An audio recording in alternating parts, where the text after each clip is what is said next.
Okay. Thank you, guys. If you just take seats again, we're just about to start.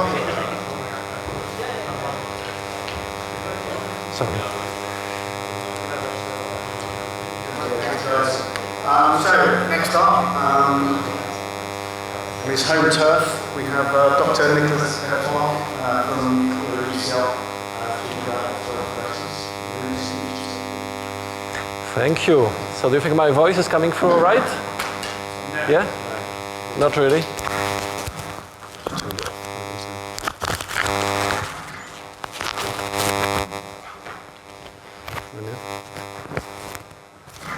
Is it okay? Thank you. Yes, so I'm going to have a patchwork here from beginners to some advanced topics. So how many people in the room are experts on blockchain anonymity? One guy, two, oh, three, okay. At least three. Okay, so I will start with some basic things. Essentially we have here three interesting things, which is Bitcoin, of course, quite big nowadays. Then you have Monero, which until recently was the most important anonymous cryptocurrency. Though actually Dash overtook it recently, at least temporarily. And then you have Zero Cash, which is the new baby, which in existence since November. Okay, but it has been growing pretty fast. Okay. In one sense, this talk is really a comparison between the three. But also on the research side, I primarily focus on something like stealth address techniques and Monero. And also how it works in Bitcoin. Okay, so it's a mix. Does this work? Yes. So if you look at different topics in cryptocurrency, you have decentralized, private, and digital. And Bitcoin has this problem, it's not very private. You have seen the Sarah Michael-Jones paper. So Monero and Zero Cash are trying to fix it and so on. And it's fixed by different sort of cryptographic techniques. Like if you want more anonymity for senders, you have ring signatures in zero knowledge proofs. If you want more anonymity for receivers, for example, we have stealth address methods, which we'll see today. And then there are other things to work on the transaction amount and so on. So it's definitely not the end of the story, but there are just some examples.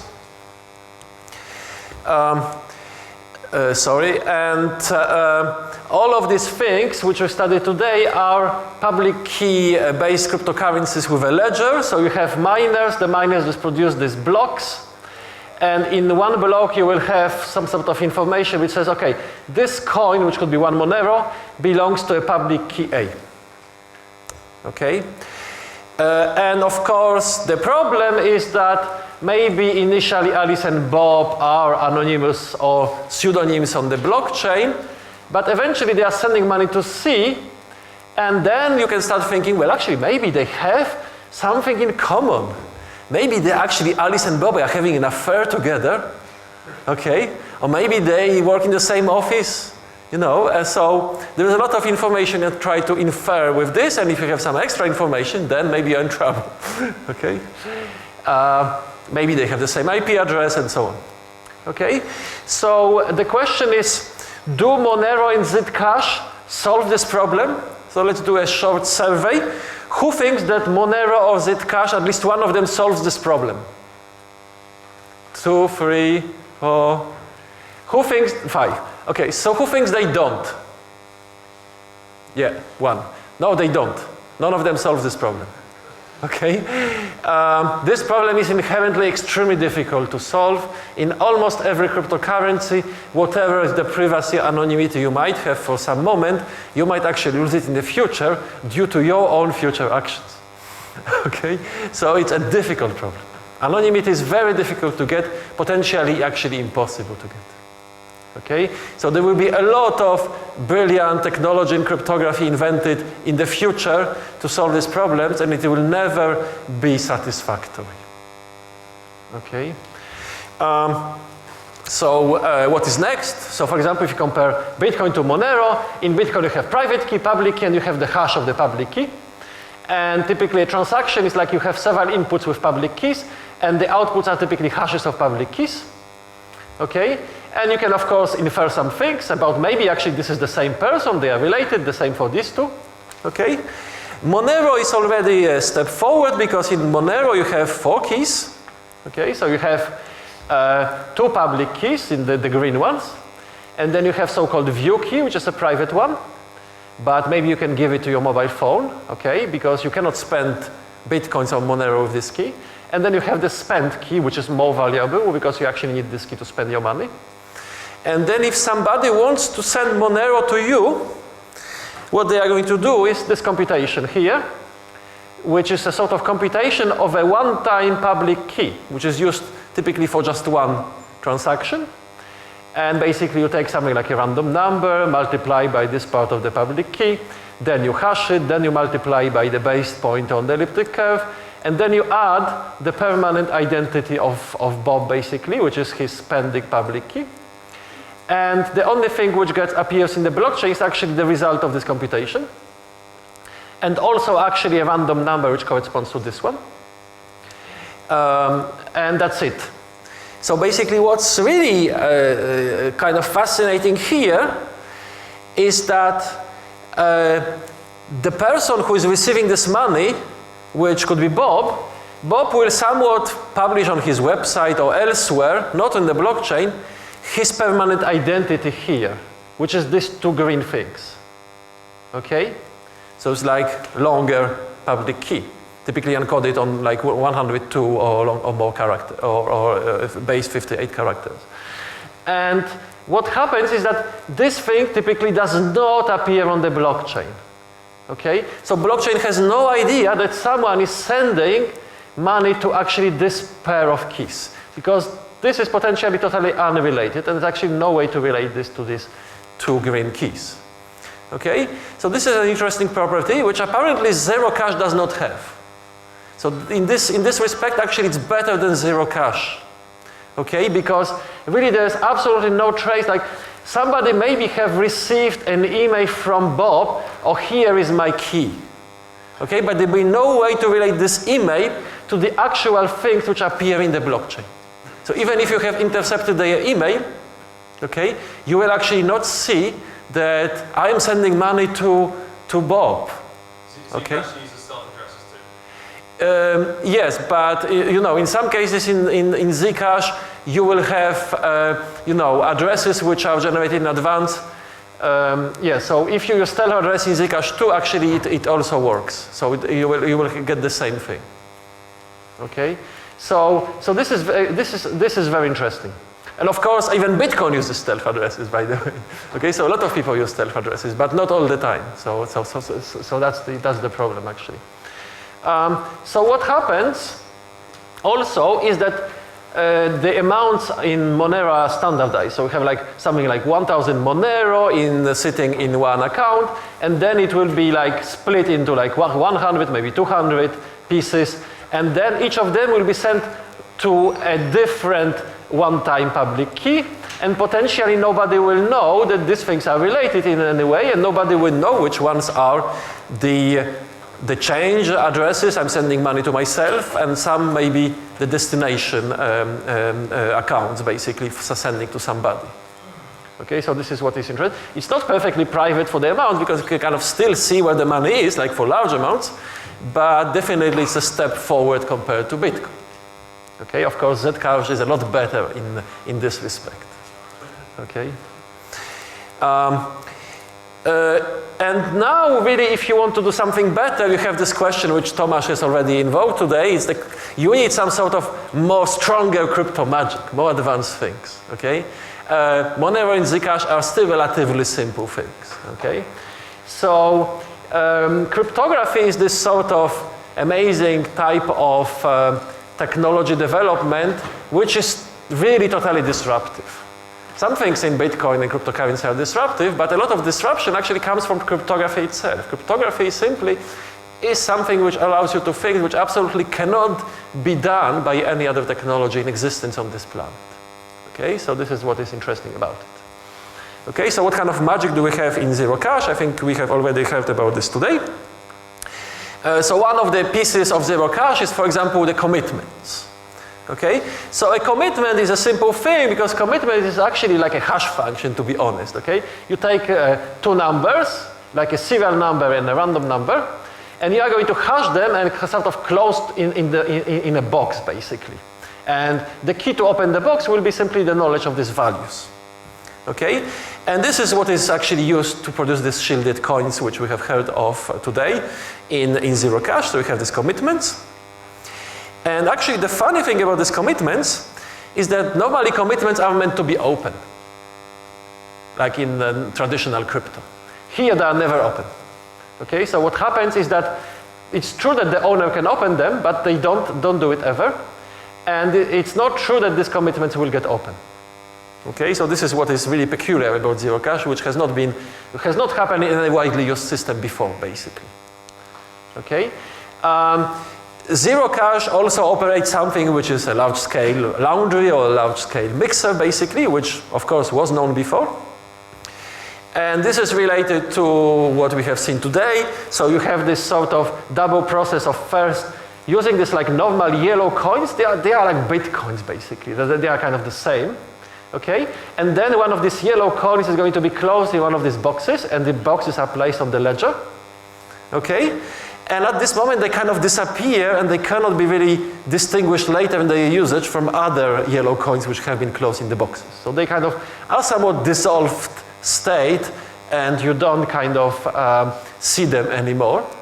Okay? Or at least you don't see those which get spent. Okay? And then what happens is that, for example, they can be recreated as a yellow coin. Okay? And so they are sort of reborn. And they can be again attributed to some sort of public key. Okay? So this is what will happen, but we will basically not know from which box it comes from. So maybe from this one, maybe from this one. This is something we will not know. Okay? And this actually, this is the hard part. This is where the magic of cryptography actually does something which has not been done before in cryptocurrency at this sort of scale. Okay, so this is an interesting part in the mixer. And also what is interesting in this mixer is that this mixer has very large capacity. It kind of mixes a very large number of coins simultaneously. Okay, which is quite rare also. Okay, typically mixers, they have limited numbers of inputs. Okay, so it's kind of mixing with everybody else, which is really, really new here. Okay. And you might wonder, how do you prevent double spending with this sort of system in which you don't reveal your commitments? But the thing is that in zero cash, it has been engineered in such a way that half of these hidden things here is actually revealed. So S is going to be revealed, the serial number, but not the random number. Okay? So it's kind of, you see the ears of the rabbit, basically. And each of them has a serial number which is engraved. And basically you can say, okay, well, this coin has been spent and you cannot spend it twice because it would have the same serial number. Okay, so this is basically how it works. To know that this has not been double spent. Okay, but you don't have to reveal everything. Okay? And of course, it's possible to do zero knowledge proofs because with zero knowledge technology, which we'll not detail right now, you are able to actually prove that you are spending a coin which you own without actually revealing the secret to anyone. Okay, you just need to know it for yourself to be able, in order to be able to spend. Okay, and zero knowledge, of course, it's a well-established area of cryptography, which has basic properties which are completeness and soundness. So completeness is that honest signer is always accepted. Soundness is dishonest signer is always rejected. And then you have the security property, which is the zero knowledge property. And typically in zero knowledge, it means that you learn nothing. Okay? But here the nothing means that actually you don't learn the origin of money spent, or you precisely do not learn from which box it comes from which of the closed boxes it comes from. This is what you don't learn here in this zero knowledge system. But it also is a very advanced zero knowledge system, very much unlike many other zero knowledge systems. Okay, so it's one which has posed very substantial difficulties for cryptographers themselves to actually design and put into practice. and actually there are even serious doubts whether this is actually secure. Okay, so it's a sort of super fancy crypto system which the assurance level that we have about the security of the system is potentially a lot lower than for other well-known crypto systems. Okay, so that's the problem. Also, it suffers from poor adoption. So until recently, it was like less than 1%. Currently, I have checked recently, it's about 7% of all coins in zero cash are actually these shielded coins closed in one of these boxes. So it has improved a lot. But currently, kind of nobody really allows you to use it. Like if you go to, I don't know, a crypto exchange, you try to do this shielded transaction, they will say, no, it's not implemented or not available or something. Okay, and it requires like 8 gigs of RAM and so on. So people who do it, they typically run a standard Zcash client under Linux or something like this. But if you don't do it yourself, people will not help you to do it. It's just a bit cumbersome to do it nowadays. Okay, so this poor adoption has serious consequences because you cannot hide in a small crowd. So the fact that not everybody uses shielded coins means that your anonymity is much worse than it could be. And the fact that they don't make it mandatory is already a sort of failure of zero cash to address the problem properly. They might switch to mandatory in the future because maybe they think we are going to scare everybody if we make this mandatory. So as computing power of ordinary laptops or other devices goes up, they might actually switch to mandatory things in zero cash. This is something which you could anticipate. Okay? And of course, you have these serious problems. Okay, the controversial things are the trapdoors. Trapdoors, they typically exist maybe, like something between 0 and 80% of the whole internet is trapdoored. We know it for sure, we just don't know exactly where the number lies between 0 and 80%. Okay? Here, we absolutely know for sure there's a trapdoor. It is material, it has existed, it has been generated during the setup process with 6 people participating in this process in a hotel room. And well, they promised everybody they have erased it, but have they really erased it? Okay, so it's an interesting question. Now, what we need also to look at, what happens if this trapdoor is actually broken? Okay, so it's very similar like a 51% attack in Bitcoin. I mean, 51% attack in Bitcoin, which actually is extremely easy to do, and almost everybody can do it. It's absolutely not true that it's hard to do. You can read my papers on this topic. But 51% attack on Bitcoin will not allow you to steal other people's Bitcoins. Okay? But for example, you could do many other things like make the network create new Bitcoins or other things like that. But it doesn't like allow you to potentially to know the private key of another user, for example. And it's a bit similar here because here, basically, if you know the trapdoor, you still cannot just steal a coin of another person, okay? Because you don't know their secrets. But and by the way, this trapdoor is very likely to be known because it's a big target, okay? It's potentially the most interesting discrete logarithm problem on this planet at this moment. Like if you had a quantum computer, this is the one you would like to crack as the first thing to try it, okay? And it's not quantum secure for sure. It's definitely going to fall with a quantum computer, okay? It's just one single secret, okay? Modern tendency in crypto protocols, there is a lot of controversy now about the internet, like Signal are refusing to give the keys to FBI and other people, or are refusing to allow them to decrypt people's communications.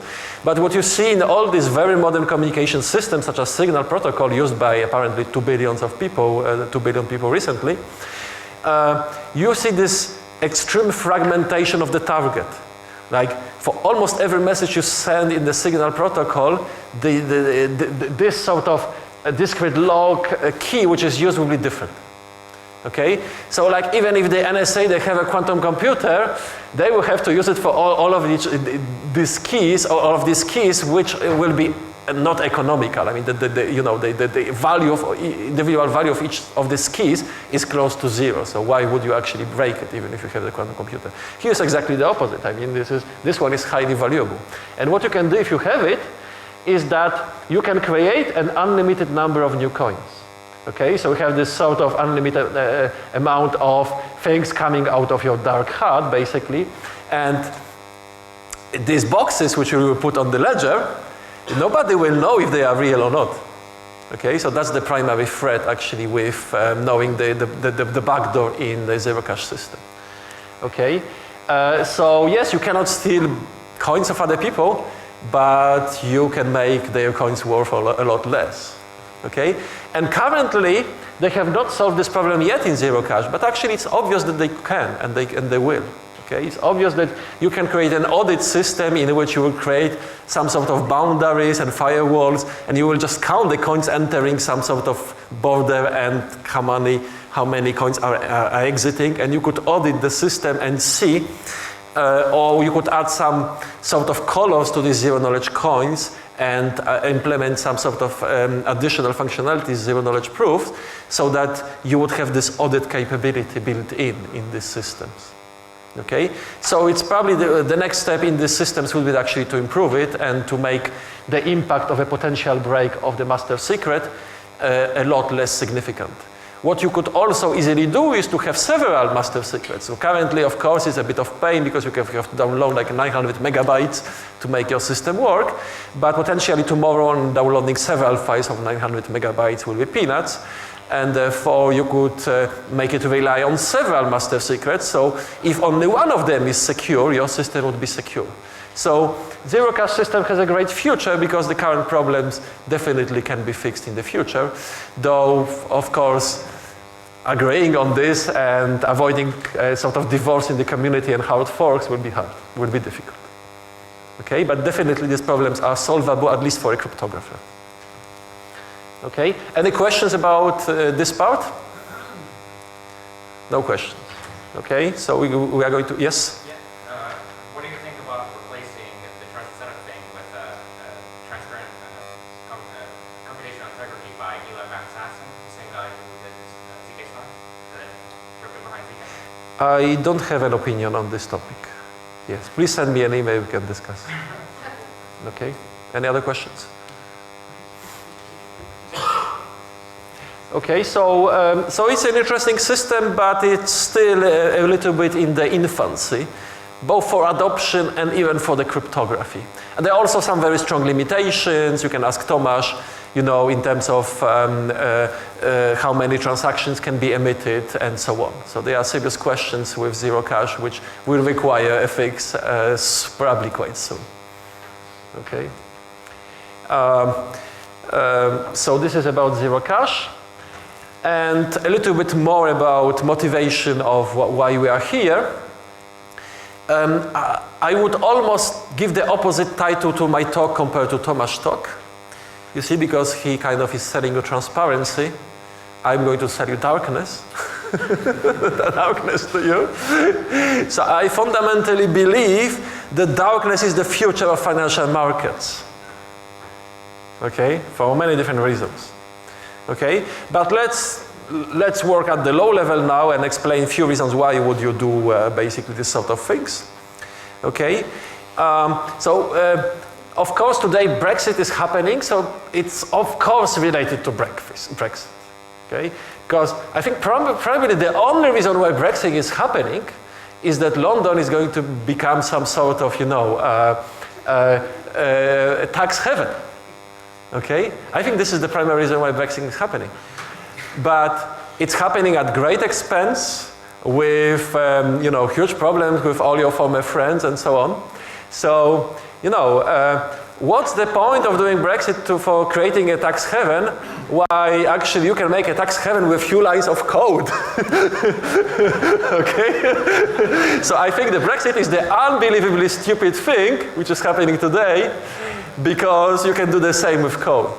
Okay? So the technology has changed, and the people up there who are running this Brexit thing, they're just too stupid to understand that they don't need it anymore. Okay? It's as simple as that. Okay? Also, if you look at ordinary users, why do we need anonymity? Okay? Only 7% of users of zero cash use anonymity because maybe they don't have enough RAM on their laptop. Okay? That could be the reason. okay? But other reasons why would they use it, okay?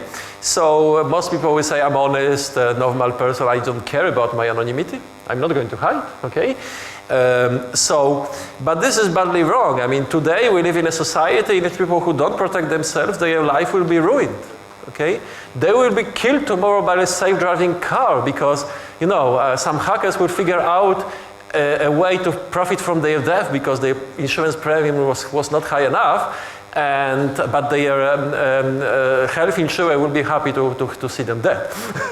Okay, so yeah, privacy, like their life premium will not be high enough, life insurance premium. Okay, but their medical expenses will be high. Okay, so it's as simple as that. You are in danger of death today if you're not protecting your privacy. Okay. The problem, which is a fundamental problem we have today, is the asymmetry of information.